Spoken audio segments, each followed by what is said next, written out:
Okay, a particle starts from rest and moves in a straight line with velocity given by the velocity as 12t minus 6t squared. Now firstly we can find the displacement and acceleration separately. Find the displacement, we actually just integrate the velocity. So we get 12t squared over 2 minus 6t cubed over 3 plus a constant c. So given that the displacement from fixed point A is 3 meters when t equals to 0, so we can find the constant c by simply substituting t equals to 0 and x equals to 3 because the displacement is already 3. So solving for that, we get the constant equals to 3. Therefore, the displacement formula is s equals to 6t squared minus 2t cubed plus 3. So for the acceleration, we simply just differentiate the velocity. We get a equals to dv over dt equals to 12 minus 6t. Sorry, 12 minus 12t. Okay, next.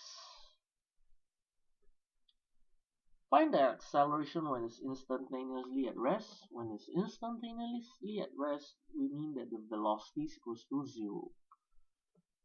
So putting it back into the velocity formula, we get 12t minus 6t squared equals to 0, and solving for it, we find that time is equals to 0 or 2. Therefore, at instantaneous rest, t is equals to 0, t equals to 2. We put it into the acceleration formula which we just found here. So we find that the acceleration is equals to 12 meters s minus 2, or a is equals to negative 12 meters s to the power minus 2. It simply means that acceleration is in the opposite direction, but the magnitude is the same, being 12. Second, find the speed when it's again at the point A. When it's again at the point A, the displacement s is equals to 0. Hence, we simply just need to solve for the displacement formula we found earlier. 6t squared minus 2t cubed plus 3 equals to 0. Now to find this, we put these values into the calculator to generate the value of t. So the answer generated for t is equals to 3.43649. However, we will leave it as 3 significant figures, and hence we have t equals to 3.44 seconds. So with this value of t, we can find the speed by putting into the velocity formula. So v equals to 12 times 3.44 minus 6 times 3.44 squared. We find that the velocity is actually negative 29.6 meters per second. However, since we want the speed, the negative sign will not matter since we are not interested in the displacement, since it's just a speed. Hence, the speed is 29.6 meters per second. Thirdly, to calculate the total distance traveled during the first 4 seconds, now we need to consider that the particle actually made a turning point, because we found that at instantaneous rest the values of t is 0 and 2. Hence, we actually will do the integration of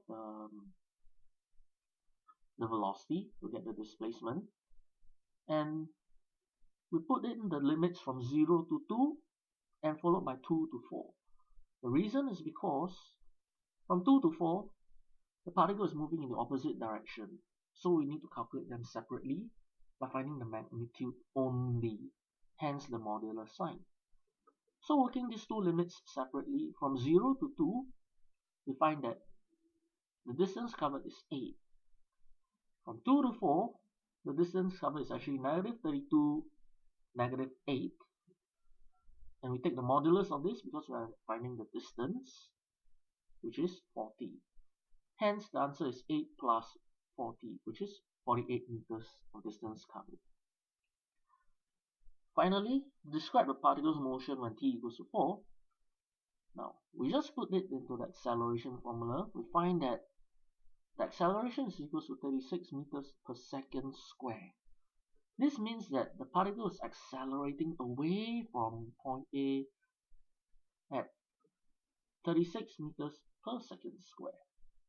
Thank you.